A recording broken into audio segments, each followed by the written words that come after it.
In Onshape, you can change the appearance of a component within the assembly without having to go back to the original part studio.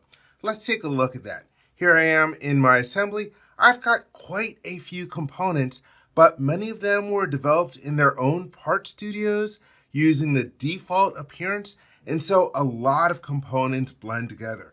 And I want to see some distinction between components like the engine block and the crankshaft and the engine head. So let's go about changing them. Unfortunately, if I right click on a component, there is no command within the pop-up menu in order to change their appearance. The way that you do that is from the BOM table. Let me go over to the right-hand side of the screen. Here is the BOM table. And right now it is showing my default columns for item, quantity, part number, and description. You'll notice that I have not filled in values for part number or description for many of the components. Some of the standard hardware already has description filled in. And so in order to edit the appearance, I need to add a column for that.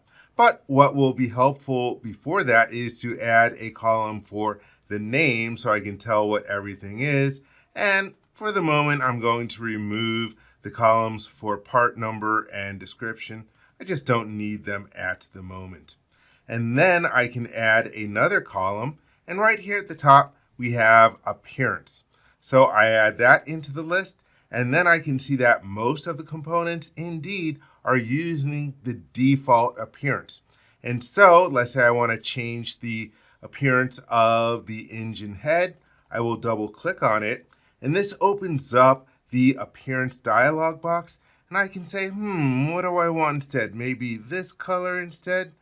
Yeah, that's a little bit different from the rest of the component. So I will hit the check mark and it updates. And then I realize, oh, wait, it's a little too close in appearance to the plug. So once again, I can double click on it. And let me choose something like this color instead and hit the check mark. And now I can see some distinction. Let's also go to the crankshaft, which again is using the default appearance. And so let me use a light pinkish purplish color. Now I can see that as a separate component. And this is good for now. Now I can see some distinction.